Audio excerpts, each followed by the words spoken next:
ఎలా జరిగిందంటే మేడం, పాప ఉదయం శనివారం ఉదయం అయితే మా దగ్గర ఉంది మేడం. వాళ్ళ నాన్నకి గుమస్తా గారు కాల్ చేశారని వెళ్తే కూడా వెళ్ళిపోయింది మేడం. ఫస్ట్ వాళ్ళు రిటర్న్ వచ్చే టైంకి నేను మా చిన్న అమ్మాయికి స్నానం చేపిస్తున్నాను మేడం. నాకు దగ్గర నించోబెట్టేసి తోటలో పని ఉందని వెళ్ళాడు మేడం. వెళ్ళిన తర్వాత ఇంక నేను స్నానం చేపిచ్చేసి అమ్మాయి ఏడుస్తుంటే చేపట్టుకున్నాను మేడం. అయినా సరే ఇంకా అమ్మాయి ఆడడంతో చిన్న అమ్మాయి ఆడడంతో ఇంక ఇక్కడే కదా ఆడుకుంటది అన్న అనుకొని చిన్న అమ్మాయి లోన తీసుకెళ్లి ఫీడింగ్ చేసి మళ్ళీ బట్టలు వేసి మళ్ళీ బయటకు వచ్చేయండి మేడం. కనిపించలేదు. కనిపించకపోతే ఆడుకుంటుంది కదా, లేదంటే వాళ్ళ నాన్న దగ్గర ఉంటది అన్న ఆలోచనతో మళ్ళీ ఇంట్లోకి వెళ్ళిపోయాను మేడం.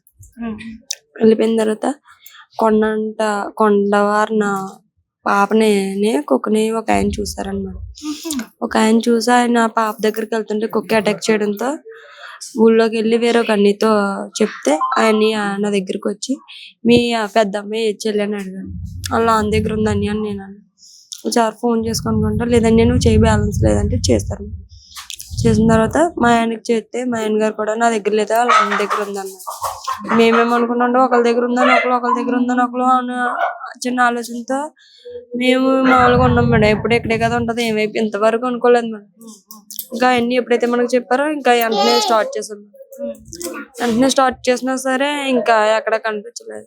మొత్తం ఊళ్ళో జనాలు వచ్చారు. కొండ అంతా మొత్తం, తర్వాత తోట మొత్తం చెట్టుకి అక్కకి ఎదిగినా సరే ఎక్కడే కనిపించలేదు. మధ్యాహ్నం టైంలో వర్షం వచ్చింది మేడం. ఆ వర్షాన్ని కూడా వెతికేసాం, ఎక్కడ కనిపించలేదు.